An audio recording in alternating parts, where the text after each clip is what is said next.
ফিতে কাটা, মশাল জ্বালানো, নীল সাদা বেলুন উড়ানো ও প্রদীপ প্রজ্বলনের মধ্যে দিয়ে মালদা জেলা বইমেলার শুভ উদ্বোধন হলো মালদা কলেজ মাঠে।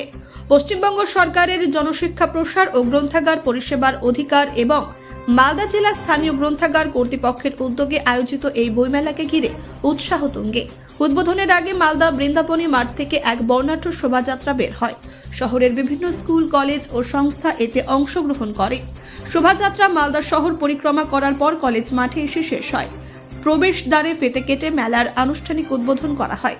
এরপর বেলুন উড়িয়ে ও মশাল জ্বালিয়ে বইমেলার শুভারম্ভ করেন বিশিষ্ট কবি ও সাহিত্যিক বিনায়ক বন্দ্যোপাধ্যায়। উদ্বোধনী অনুষ্ঠানে উপস্থিত ছিলেন গ্রন্থাগার মন্ত্রী সিদ্দিকুল্লাহ চৌধুরী, জেলাশাসক নিতিন সিংহানিয়া, দুই বঙ্গরত্ন রাধা গোবিন্দ ঘোষ ও ডাক্তার দেবাশিস সরকার সহ অন্যান্য বিশিষ্টজনেরা। 20 জানুয়ারি পর্যন্ত চলবে এই বইমেলা। প্রায় 200টি প্রকাশনার স্টল ও সাংস্কৃতিক অনুষ্ঠান মেলায় আকর্ষণ বাড়াবে। বই প্রেমীদের জন্য এটি এক আদর্শ উৎসব। অন্যান্য জেলা করতে পারে গতবারে প্রায় 1,70,00,000 টাকা বই বিক্রি হয়েছে।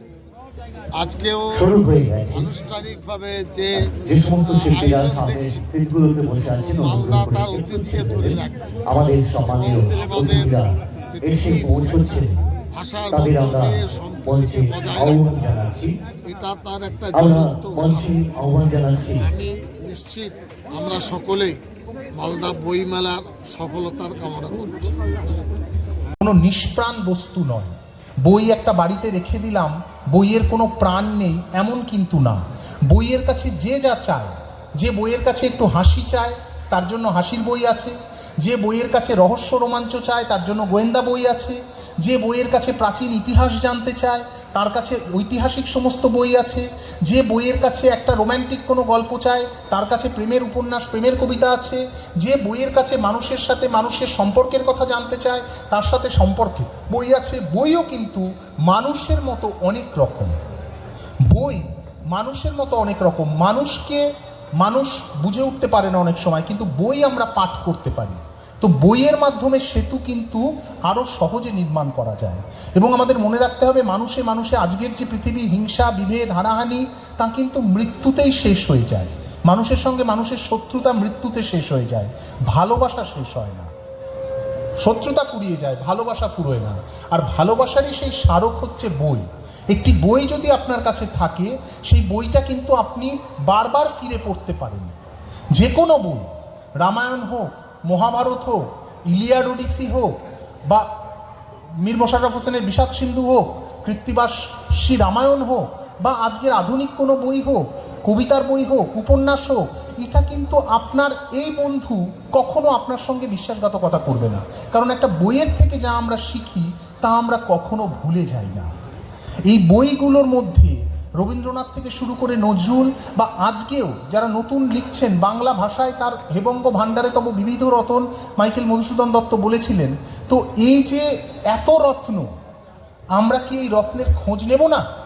আজকে আমরা ছেলে মেয়েদের সবসময় দেখি তাদের হাতে ল্যাপটপ বা মোবাইল, তারা লগ ইন আর লগ আউট করছে।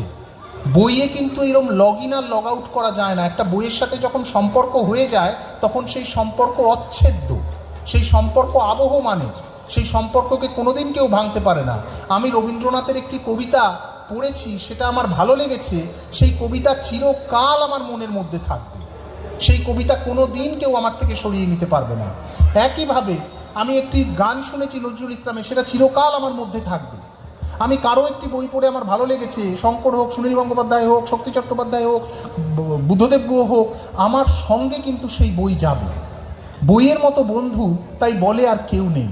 আমরা একটা সময়ের মধ্যে দিয়ে যাচ্ছি যে সময়টা বাংলা বইয়ের জন্য, বাংলা ভাষার জন্য সবার জন্যই চ্যালেঞ্জিং। বাবা মায়েরা আবোল তাবোল ছেলে মেয়েদের ইংরেজিতে কিনে দিচ্ছেন। বাঙালি বাবা মায়েরা, বাঙালি ছেলেমেয়েরা কি বাংলা আবোল তাবোল বাংলায় পড়বে না? রবীন্দ্রসঙ্গীত দেখা যাচ্ছে অনেকে রোমান হরফে রবীন্দ্রসঙ্গীত লিখছে, বাংলা অক্ষর তাদের পরিচয় নেই, তাদের হয়তো সেকেন্ড ল্যাঙ্গুয়েজ হিন্দি দেওয়া হয়েছে কার্যসূত্রে বা অন্য কোথাও চলে যাবে বলে। কিন্তু তার মধ্যেও এত যে নতুন বাংলা বই প্রকাশ পাচ্ছে, এত যে নতুন প্রকাশক উঠে আসছেন, আপনারা সেই বইগুলো পড়ুন। যার বই আপনাদের ভালো লাগে তার বই পড়ুন, পড়ে বিচার করুন। পৃথিবীতে থেমে থাকে না কিছু। পুরনো, রবীন্দ্রনাথ বলতেন পুরনো কবিরা সেদিনই মারা যাবেন যেদিন নতুন কবি উঠে আসবেন না। তো এই নতুন কবি উঠে আসার মধ্যে দিয়েই কিন্তু আমরা পুরনো কবিদের শ্রদ্ধা জানাতে পারবো। তো আগামী দিনে এই মালদা বইমেলায় আজকে যে উৎসাহ দেখলাম, আজকে যে প্রাণের স্ফুরণ দেখলাম, আমার সত্যি কথা তা মনের মধ্যে আমাকে ছুঁয়ে, তা মনের মধ্যে দাগ রেখে গেল। আমি আগামী দিনে আবারও এই বইমেলায় আসার চেষ্টা করব। মালদায় আমি আগেও এসেছি, বহুবার এসেছি। মালদা আমার খুব প্রিয় জায়গা এবং আমাকে আজকে বলা হচ্ছিল যে এটা কলকাতার পর দ্বিতীয়। আমি বললাম আমি এটাকে দ্বিতীয় মানি না।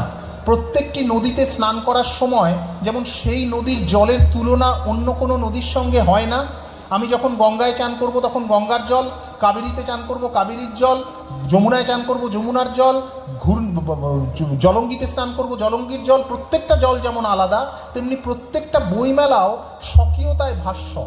মালদা বইমেলা তার দিক থেকে কিন্তু সেকেন্ড নয়, এটাও ফার্স্ট। কাব্য সাহিত্য বইমেলা, বইয়ের এটাই সবচেয়ে বড়, এই যে এখানে কেউ সেকেন্ড হয় না, এখানে সবাই ফার্স্ট হয়। তো আসুন আমরা আমাদের এই প্রতিযোগিতা, এই ভুল বোঝাবুঝি, এই হানাহানি, এই ইঁদুর দৌড়ের মধ্যে অন্তত যা আমাদের একটু শান্তি দেবে, চোখের সামনে সেই অক্ষরটুকু আমরা মেলে ধরি, আমরা সেটা রাখার চেষ্টা করি। আমি আমার এত বড় বইমেলা আজকে সম্ভব হয়েছে। অনারেবল এমআইসি স্যার বলছিলেন এত সুন্দর করে উনি সব তথ্য দিয়েছেন এবং বলেছেন যে পুরো জেলায়, সব জেলা মিলিয়ে লাস্ট ইয়ার প্রায় 12 কোটি টাকার বই বিক্রি হয়েছে। আমার বলে খুব ভালো লাগছে, সেই 12 কোটি টাকার মধ্যে প্রায় 2 কোটি টাকা শুধু মালদা জেলার আছে। আমি যখনই এই পার্টিকুলার দফতরকে যা যা রিকোয়েস্ট করি, based on the discussions in LLA এবং আমাদের বইমেলা কমিটিও যা যা রিকোয়েস্ট রেখেছে, সবসময় কিন্তু অনারেবল এমআইসি স্যার সেটা অনেকটাই প্রচেষ্টা করেছেন যে করে দেওয়ার। এই রিক্রুটমেন্টের ক্ষেত্রেও উনি কন্টিনিউয়াসলি গাইড করে গেছেন। উনি যে যে পয়েন্টস বললেন, আমার মনে হয় ডিপার্টমেন্টের প্রচেষ্টা ছাড়া এটা কিন্তু সম্ভব হতো না। মাননীয় মুখ্যমন্ত্রীর নির্দেশে এত সুন্দর বইমেলা প্রত্যেক জেলায় হচ্ছে। আমার বলে খুবই ভালো লাগছে যে মালদা জেলার বইমেলা রাজ্যের মধ্যে কলকাতার পর সবথেকে বড় বইমেলা, এবং তার টিম হিসেবে আমি এখানে থাকছি বলে আমার খুব ভালো লাগছে। আমি একদমই দীর্ঘায়ু করব না। এখানে অনেকেই আছেন যারা কিন্তু কন্ট্রিবিউট করেছেন বিভিন্ন সাব কমিটিজের মাধ্যমে। এতগুলো সাব কমিটিজ কোনো জেলায় হয় না এবং এত সিনসিয়ারিটির সঙ্গে বইমেলাগুলো কোনো জায়গায় হয় না। অনেক জয়েন্ট সেক্রেটারিজ এখানে দিন রাত পরিশ্রম করেছেন অক্লান্ত, এবং আমাদের সাংবাদিক বন্ধুরাও যেভাবে প্রচার চালিয়েছেন, তাতে আমি আশাবাদী যে লাস্ট ইয়ার থেকে অনেকটাই আমাদের ফুটফল বাড়বে, আমাদের বই বিক্রি বাড়বে। সর্বশেষে যারা বিভিন্ন জায়গা থেকে বই বিক্রি করতে এসেছেন, বিভিন্ন স্টলে বসে আছেন, তাদেরকে আন্তরিক ধন্যবাদ জানিয়ে যে তারা অনেক কষ্টের মধ্যে এখানে বসে দিন রাত বই বিক্রি করছেন, সবাইকে মোটিভেট করছেন, তাদেরকে আরেকবার ধন্যবাদ জানিয়ে আমি আমার বক্তব্য শেষ করছি। সবাই খুব ভালো থাকবেন। ব্যুরো রিপোর্ট, নির্ভীক বার্তা।